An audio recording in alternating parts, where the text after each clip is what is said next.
Wrong road.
Thomas's branch line is ever important, and so is Edward's.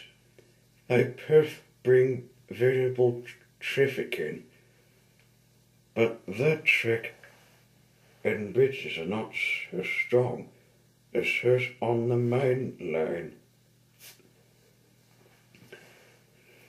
That is why the Fed controller doesn't allow the heavy main line engines such as Gordon and Henry to run on them. If, however, you'd heard Gordon talking to Edward a short while ago, you would have thought that the Fed controller had forbidden him to run on branch lines.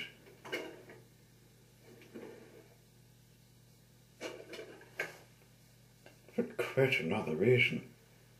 It's not far, grumbled Gordon. What isn't far? Asked Edward. Letting branch lane diesels pull the main trains. Never mind. Gordon, I'm sure Burker would let you pull his truck sometimes.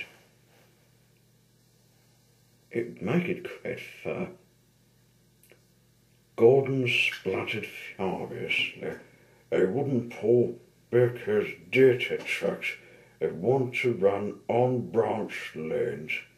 Why not? It'd be a nice change. The Fed controller would never approve, said Gordon loftily. Branch lanes are vulgar, and he puffed away in a dignified manner. Edward chuckled and followed him to the station. Gordon, his driver, and his fireman all say it was the lady's fault who wore a green floppy hat and sang goodbye to a friend sitting in the coach next the guard's van. It was almost time to start. The fireman looked back. He was new to the job.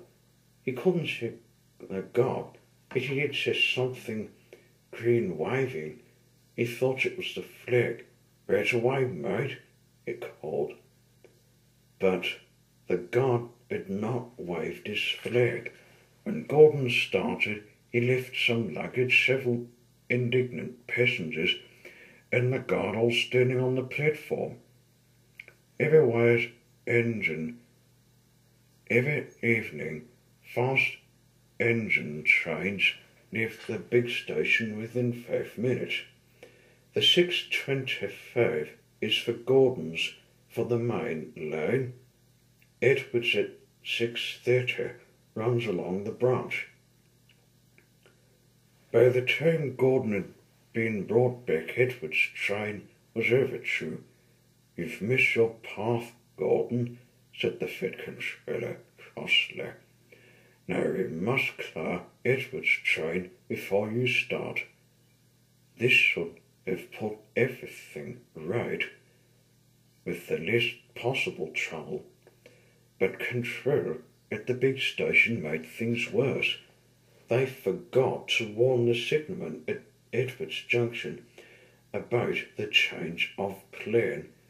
It was dark by the time the trains reached the junction, and you can guess what happened. Edward went through on the main while Gordon was switched on to the branch. It took the fat controller several hours to sort out the tangle and pacify the passengers. In the end, Gordon's left with his face drawn, cold and cross, on one of Edward's sidings.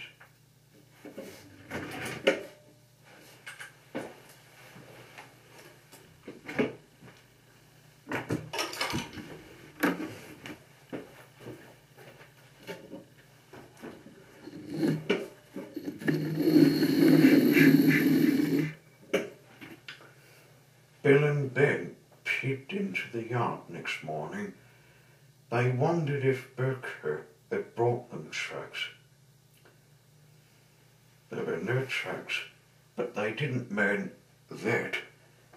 They thought teasing Gordon would be better fun, much better fun. "What's that?"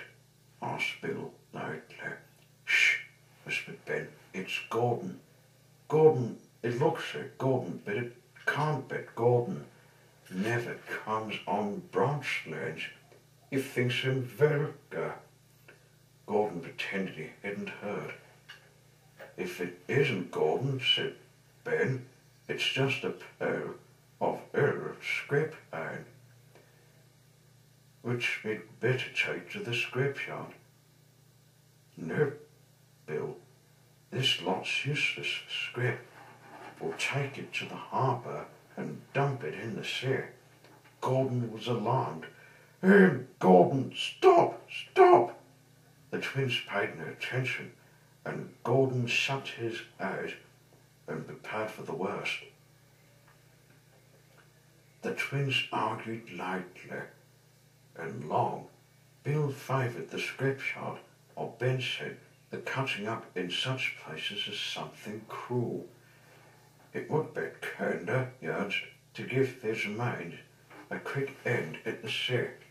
Besides, they would make a lovely splash.